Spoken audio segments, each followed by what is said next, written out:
महिमा महिमा महिमा सारा दिन जाप ये सोने की सुना से प्रार्थना करते पिता पर हमारे अपने आप की तरफ मेरे प्यारे पिता परमेश्वर, जो आज पहले महीने की 2021 पहले महीने की पहली तारीख को जो प्रॉमिस कार्ड निकाला है, इस प्रॉमिस कार्ड में क्या लिखा है विषय में आपकी बेटी मनीषा के विषय में आज घोषणा के द्वारा हमसे बातें करता है। छोटी सी प्रार्थना पुस्तक महानाम समात सुंदर के बोलकर आमीन। हम लिया नीति वचन उसका 23 अध्याय उसका 18 वचन में लिखा है, अंत में तुझे फल होगा, अंत में फल होगा और तेरी आशा न टूटेगी। ये परमेश्वर का प्रॉमिस है, परमेश्वर की कसम है कि मैं तुझे ऐसा करके दूंगा, लेकिन क्या करने पर देगा। हे मेरे प्रिय भाइयों, धोखा न खाओ, ठीक है। याकूब की किताब उसका 16 वचन, याकूब की किताब उसका 16 वचन में है। याकूब की किताब निकालेंगे, उसका याकूब किताब में पहला अध्याय, याकूब की किताब उसका पहला अध्याय 12 वचन से पढ़ेंगे, ठीक है। याकूब की किताब पहला अध्याय उसका 12 वचन से परीक्षा के बारे में है, ठीक है। धन्य है वह मनुष्य जो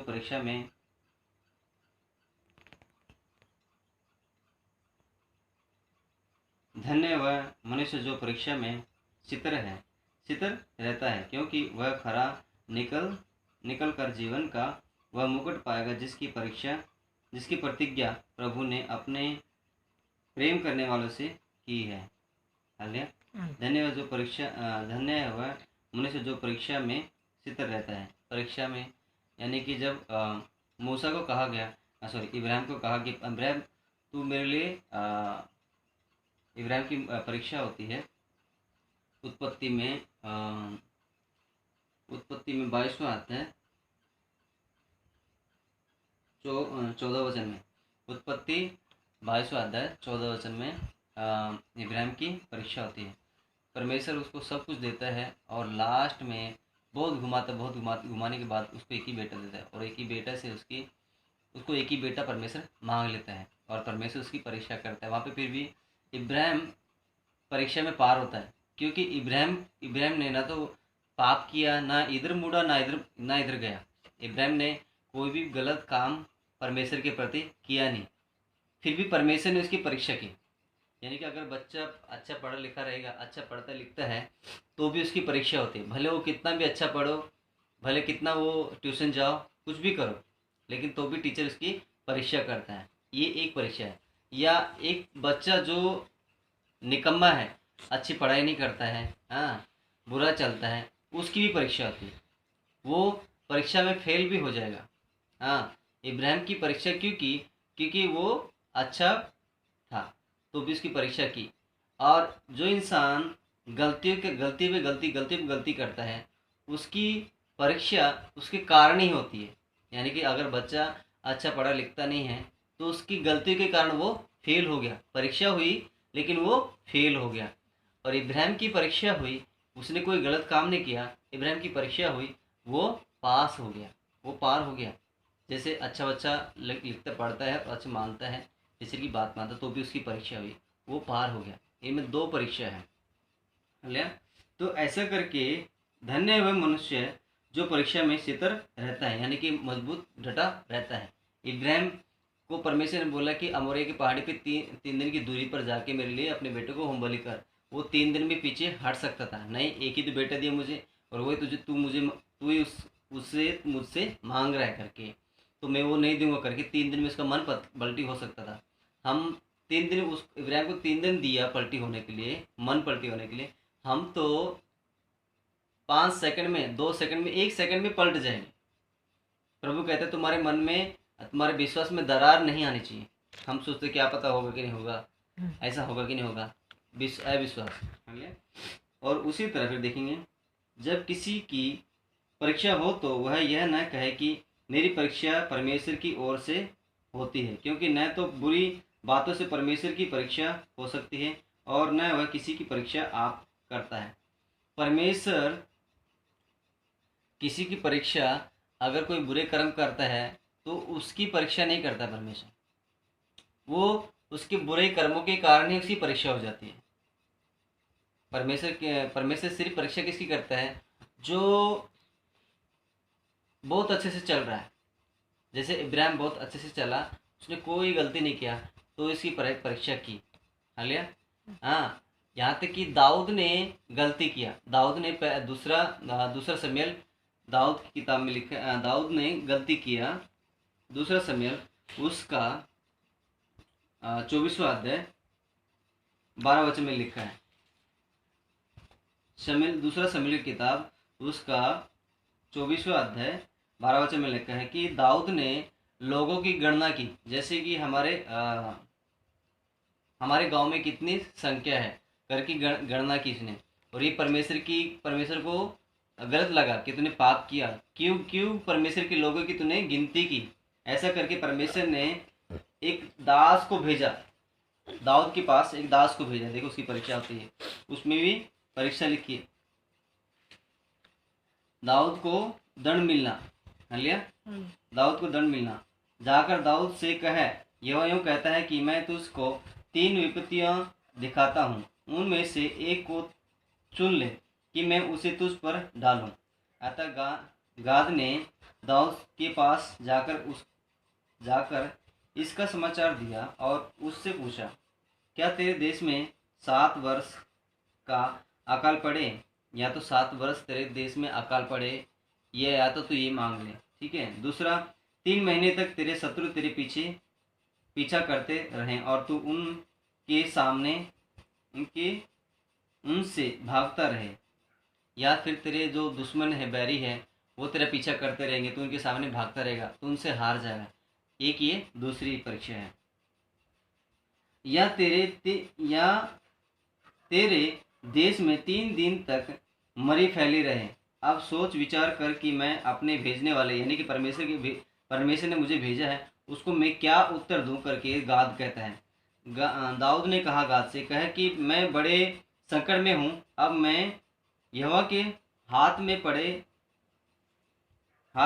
पड़े क्यों हूँ? मैं संकट में हूँ, हम यहोवा के हाथ में पड़े क्योंकि उसकी दया बड़ी है। हालेलुया।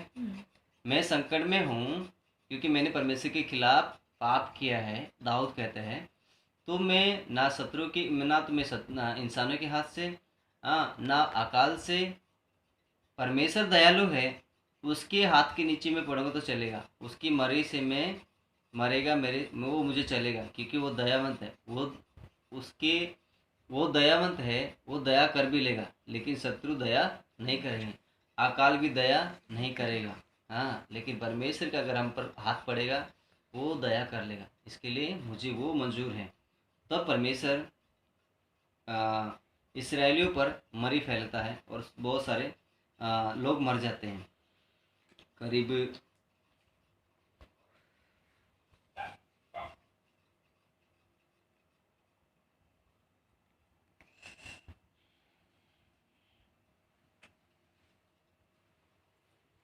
बहुत सारे लोग मर जाते हैं मरी से। हालेलुया। और ऐसा करके ये थी दूसरी परीक्षा, ये दाऊद के प्रति थी। तो वैसे हम भी इंसान अगर हम गलती करते रहेंगे, तो हमारी गलती के कारण हमारी परीक्षा होगी, वो परमेश्वर नहीं करता है। ठीक है। और या फिर अगर हम अच्छे चल रहे हैं प्रभु में, तो परमेश्वर हमको परख के, झाड़ के, साफ सुथरा रख के मजबूत बीज को एक साइड में खड़ा करेगा, जैसे इब्राहिम को एक साइड में खड़ा किया। क्योंकि जब भी परमेश्वर कहता है कि आगे निर्गुण में मूसा से कहता है, कि निर्गुण में मूसा से कहता है कि मैं यहोवा परमेश्वर, मैं इब्राहिम का, इसहाक का और याकूब का परमेश्वर। बाइबल में वो किसी का भी परमेश्वर नहीं कहता है, सिर्फ तीन का नाम लेता है। पहला इब्राहिम, इसहाक, याकूब। यानी कि वो कष्ट में भी, दुख में भी, संकट में भी परमेश्वर को नहीं छोड़ा, वो परमेश्वर के साथ साथ अच्छे से चले। यहाँ तक कि हनोक करके एक परमेश्वर का दास है, वो लोप हो गया। हालेलुया। परमेश्वर के साथ में चलते चलते वो परमेश्वर से इतना मिला, इतना चला परमेश्वर में, कि वो लोप हो गया।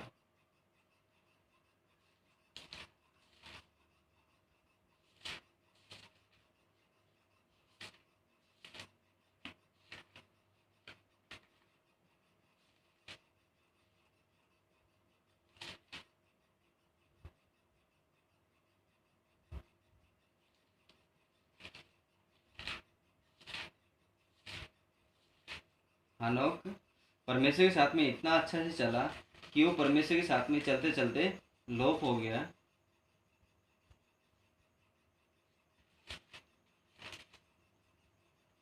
तो वैसे इब्राहिम उस परमेश्वर हनोक का नाम नहीं लेता है, लेकिन वो इब्राहिम का और याकूब का नाम, इसहाक का नाम लेता है। वो कहता है कि मैं इब्राहिम और इसहाक और याकूब का परमेश्वर करके। हालिया तो ऐसे करके अगर हम गलती पे गलती करते हैं, पाप पे पाप करते हैं, तो हमारी गलती हमारे पाप के कारण हमारी परीक्षा होती है। हालिया तो वैसे आज के वचन में परमेश्वर यही वचन में कहता है, हे मेरे प्रिय भाइयों, धोखा न खाओ कि तुम्हारी गलती के कारण तुम पर परीक्षा पड़ी है। हालिया क्योंकि वो आप खुद परीक्षा नहीं करता, परंतु प्रत्येक व्यक्ति अपनी ही अभिलाषा से खींचकर और फंस कर परीक्षा में पड़ता है। फिर अभिलाषा गर्भवती होकर पाप को जनती है, और पाप बढ़ बढ़ जाता है तो मृत्यु को उत्पन्न करता है। हमारे पाप, जब एक भी पाप होता है, उस पाप से 2 पाप होते, 3 पाप होते, 4 पाप होते। जैसे कि बच्चा माँ के गर्भ में बढ़ते जाते, वैसे हमारे पाप भी बढ़ते जाएंगे। अगर बच्चा उत्पन्न हो गया तो समझो माँ बच गई, है ना। अगर बच्चा उत्पन्न नहीं होएगा तो क्या बढ़ते जाएगा, तो क्या माँ क्या हो जाएगी, मर जाएगी ना। तो वैसे हमारे पाप भी बढ़ते जाएंगे तो हम क्या हो जाएंगे, मर जाएंगे। शरीर में नहीं बल्कि आत्मा में मर जाएंगे। आदम और हवा ने, परमेश्वर ने कहा कि तुम वाटिका वृक्ष के सबके फल खा सकते हो, लेकिन वाटिका के बीच में जो वृक्ष लगा है उसका फल नहीं खाना। आदम ने नहीं खाया, लेकिन हवा ने खाया। हालिया हवा ने खाया, और हवा ने फिर आदम को भी खिलाया। हालिया वो दोनों मरेंगे क्या, नहीं मरे, क्योंकि वो जिंदा है, मरे नहीं वो। उन्होंने फल खाया, बल्कि परमेश्वर ने कहा था अगर तुम खाओगे तो क्या हो जाओगे, मर जाओगे। अगर फिर वो मरे नहीं ना, तो फिर परमेश्वर झूठा है, या फिर परमेश्वर सच्चा है तो झूठा नहीं हो सकता, है ना। तो परमेश्वर झूठा नहीं है करके वो आत्मा में मर गए, लेकिन शरीर में नहीं मरे। तो वैसे हम भी पाप पे पाप करते जाते हैं ना, हम शरीर में भले नहीं मर रहे, लेकिन आत्मा में हम मर जाते हैं। हमको आत्मा बचाना जरूरी है। हालिया तो इसके लिए इंसान गलती करता है तो उसके पाप बढ़कर गर्भ धारण करते। तो गर्भ जैसे मतलब हम और को गर्भ होता है, वैसे ही पाप बढ़ते जाता है और हम आत्मा में मर जाते हैं, और पाप के कारण हम बहुत बुरी लालसाएं, बहुत बुरे काम करते हैं। हालिया और देखो, हे मेरे प्रिय भाइयों, धोखा न खाओ, क्योंकि हर एक अच्छा वरदान और हर एक उत्तम दान ऊपर ही से है। हर एक अच्छा वरदान और हर एक उत्तम दान ऊपर से ही आता है, परमेश्वर के पास से ही आता है, ज्योतियों के पिता की ओर से मिलता है, जिसमें न तो कोई परिवर्तन हो सकता है और न अदल बदल के कारण उस पर छाया पड़ती है। उसने अपनी ही इच्छा से हमें सत्य के वचन के द्वारा उत्पन्न किया, ताकि हम उसकी सृष्टि की हुई वस्तुओं में से एक प्रकार के प्रथम फल हो। हालिया उसकी सृष्टि की में से एक प्रथम के फल हो सके। हालिया अच्छे फल कहलाए, क्योंकि वचनों में लिखा है सूक्ष्म अक्षर के भागों में से फल के द्वारा पेड़ को पहचाना जाता है। आम के पेड़ को, आम को देख के ही उसको बोला जाता है ये क्या है, आम का पेड़ है। हालिया फल से ही पेड़ को पहचाना जाता है। तो यीशु परमेश्वर को, हमने यीशु को देखकर परमेश्वर को पहचाना है। हम यीशु को देखकर परमेश्वर को पहचाना, क्योंकि यीशु मसीह हमारे बीच में आया, हमारे साथ में संगति किया, हमारे साथ में रहा। उसने संगति हमसे कर हमें प्रभु के प्रति जागृत किया कि परमेश्वर के हमें कैसा हमको चलना चाहिए। तो ऐसा करके हमेशा अच्छा फल हमारे लाना, ऊपर से आशीष आना, ऊपर से अच्छा वरदान, उसमें कोई मिलावट नहीं रहेगी। परमेश्वर की तरफ से जो वरदान आएगा, जो फल आएगा, उसमें से कोई भी मिलावट, अदल बदल नहीं हो सकती, वो अच्छा ही आएगा। हालिया लेकिन अगर हम अपने कारण के, हमारे पाप के कारण जो ऊपर से वरदान जो फल आएगा वो हमारे कारण बदल सकता है। हालेलुया। कहते हैं ना कि परमेश्वर मूसा कहता है कि तू जा मेरे लिए मिस्रियों को निकाल के लेके आ। तो मूसा बोलता है परमेश्वर मैं तो जब से तुझसे बात कर रहा हूँ तब से मैं ना तो बोलने में निपुण हूँ हाँ और ना चलने में मैं तो भद्दा बोलने में भद्दा हूँ। तो परमेश्वर कहता है किसको किसको गूंगा किसको बहरा। तीसरा निर्गम किताब तीसरा अध्याय में लिखा है किसको बहरा किसको गूंगा बनाया किसको अंधा वो सब मैं बनाने वाला। हालेलुया। तो ऐसा करके परमेश्वर क्यों बनाता है गूंगा। जो वकील हैं जो डॉक्टर हैं जो बहुत पापी है उनके बच्चे लंगड़े लूले उनके बच्चे अंधे काने सब पैदा होते हैं। हाँ तो हम भी देख के कहते हैं इन्हीं ये प्रभु यीशु मसीह एक वचन में एक जगह पे यीशु मसीह एक अंधे को दृष्टि देता है 38 साल के बीमार को चंगा करता है। हालेलुया। तो उस अंधे को दृष्टि देता है उसको ठीक करता है और परमेश्वर चेले कहते हैं कि हे प्रभु हे गुरु ये किस कारण से अंधा पैदा हुआ। इसके माता पिता ने पाप किया या इसने पाप किया। तो परमेश्वर कहता है कि ये परमेश्वर की महिमा के लिए अंधा पैदा हुआ। हालेलुया। तो वैसे हम परमेश्वर की महिमा के लिए चाहे कुचले जाए चाहे पीछे जाए क्योंकि वो कहता है कि मैं कुचले को मैं पीछे को छुड़ाने आया हूँ। हालेलुया। उनका उद्धार करने आया हूँ। चाहे हम कैसे भी हो तो प्रभु हमें सच में हमारा एक दिन हमें हमारा न्याय करेगा। हालेलुया। तो ऐसे करके 2020 में हमने जो गुनाह किए पाप किए उनको समझ करके याद करके 2021 में बदल जाओ। 2021 में माफ़ी मांगो कि परमेश्वर मुझसे जो गुनाह जो पाप हो गए तो मैं 2021 में वो नहीं करूँ। हालेलुया। तो ऐसी जो मेरी जो परीक्षा 2020 में हुई है वो मेरी 2021 में ना हो या फिर 2021 में 2020 में परमेश्वर ने आपको बहुत सारा ढेर सारा आशीष दिया होगा आपको चंगा किया होगा आपको वरदान दिया होगा परमेश्वर ने या आपके घर में बहुत अच्छा कुछ उद्धार हुआ होगा।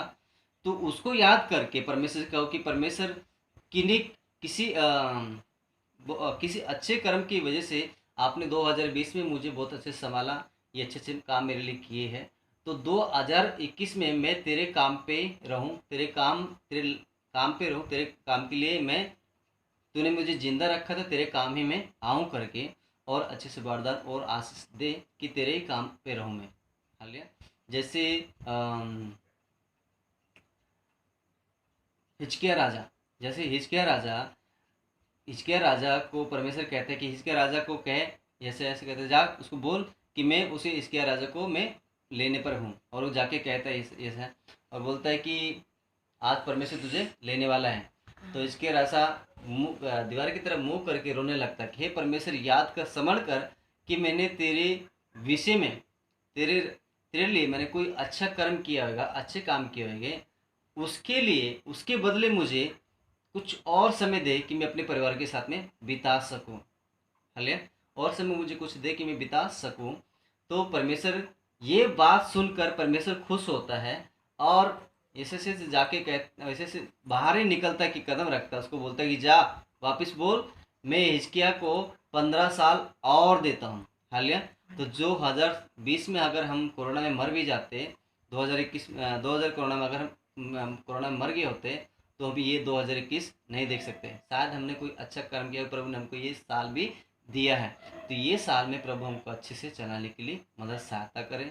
जो गुनाह हमने 2020 जो गुनाह पाप हमने 2020 में किए वो 21 में ना करे ऐसे करके हम बदल जाए। हालेलुया। तो ये वचन प्रभु यीशु के नाम से मांगते हैं आमीन। इस वचन को प्रभु आशीष करे और ये वचन हम सभी के दिल दिमाग में बसाए और ये वचन दिल दिमाग में बसा कर हमें फल मत करे। तेरी दया तरंग शांति प्रभु सभी के साथ में सब छोटे से विलास के पिता छोटे से प्रार्थना प्रभु महान आसमान सुंदर कबूल कर आमीन। सभी को मरना था सभी को जय मसीह।